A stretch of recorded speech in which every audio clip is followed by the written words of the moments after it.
Hello and welcome to News Bharati. Tomorrow, 5 assembly elections will show their results. What people voted for, which government, which party people voted for, we will come to know. But on 7th of March, there were exit polls from various organizations, various poll agencies who predicted results of probable results of these 5 assembly elections. Now, before we go into it, what these exit polls say, who will get majority in which state, will form government in the biggest state, that is UP, Punjab, Manipur, Uttarakhand, and Goa. Before we get into the details and what these exit polls talk about all these states, first let me mention that small states, smallest state that is Goa, Manipur, and Uttarakhand, it is extremely difficult for any cephalogist to predict what will happen and who will form the government in these states, because the margin of victory in all these states is extremely narrow. It is 500 votes, 200 votes, in especially in a state like Goa, where assembly constituencies are smaller than perhaps some municipal wards. So in such situation, it is extremely difficult to say who will form a government or who will get how many seats. What they can do, what cephalogists and what these exit polls can tell us, is what is the vote share which will be, what is the probable vote share in all these even small states will be. Because once the gap is narrower, it is difficult to predict. So we will talk about these three states, but in a very brief manner. But let's first come to the biggest state of India, that is Uttar Pradesh. Now, almost all the polls, not even almost, all the polls are saying that BJP will form a government in UP, and it will be a historic government because for the first time since 1985, again I would repeat, for the first time since 1985, party will repeat its government in the state of Uttar Pradesh. That's historic. Again, all the polls are saying the same thing. Now the variation is between whether BJP will get 220 seats or 320 seats.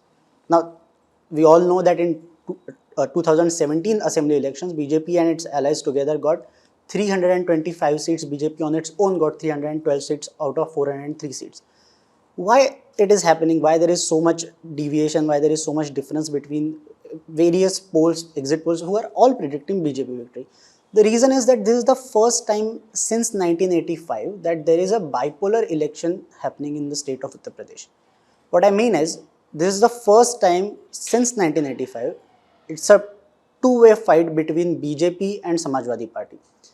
Since 1989 assembly elections, it has always been, then it was Janata Dal, which later it became Samajwadi Party largely, some faction of Western UP became RLD. Then there was Bahujan Samaj Party, Congress and BJP. So it was 4-5 cornered race in that state. This is for the first time since that era that it is going to be a BJP versus Samajwadi Party. So a party like Samajwadi Party, which never crossed 30% mark in that state, has now, is almost all the polls are showing that it might get as high as 38% votes. Even in 2012, when Samajwadi Party formed a government, a full majority government in the state of Uttar Pradesh, they had just around 26-27% votes. So from that going to 38% and still not being able to form a government is a tectonic shift in that state.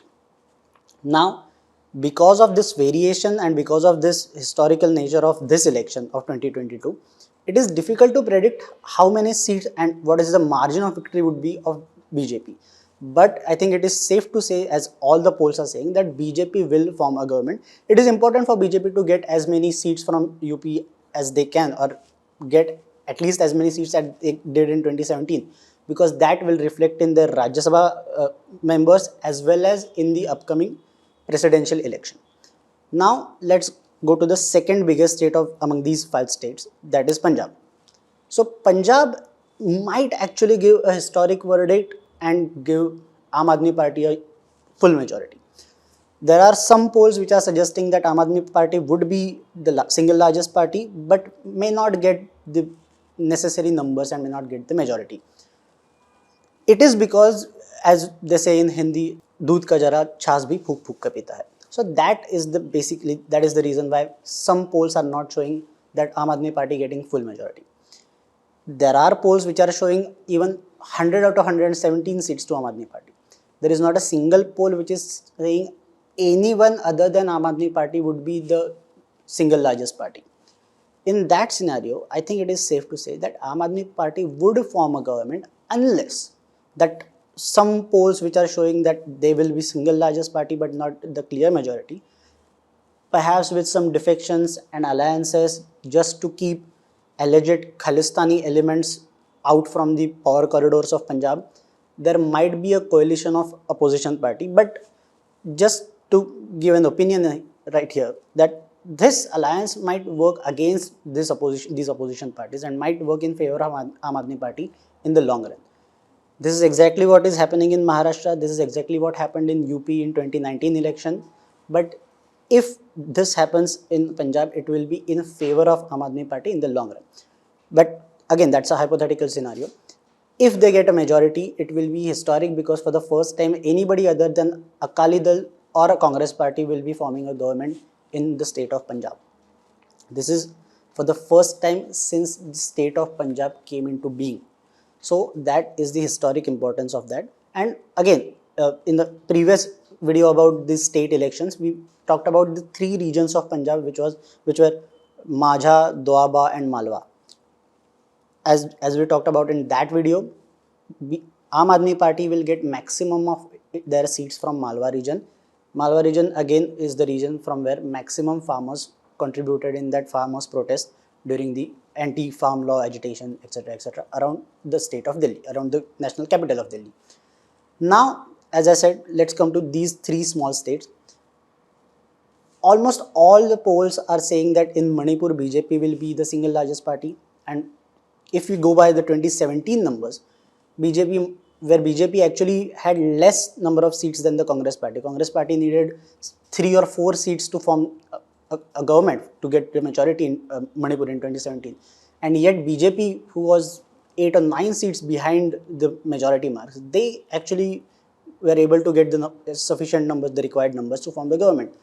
Now, if the BJP themselves are in the leading seat and they are the single largest party, then it would be quite easier for BJP to form the government in Manipur.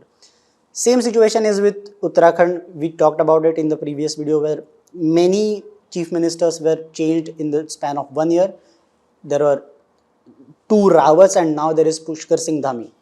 With Pushkar Singh Dhami and the kind of administration that he has delivered and obviously the Modi factor, these are the factors which might get BJP through that 36 seat mark out of 70 seats in the state of Uttarakhand, which would be necessary to form a government. But it would be tricky. But BJP, again, as all the polls are saying, BJP might be the single largest party.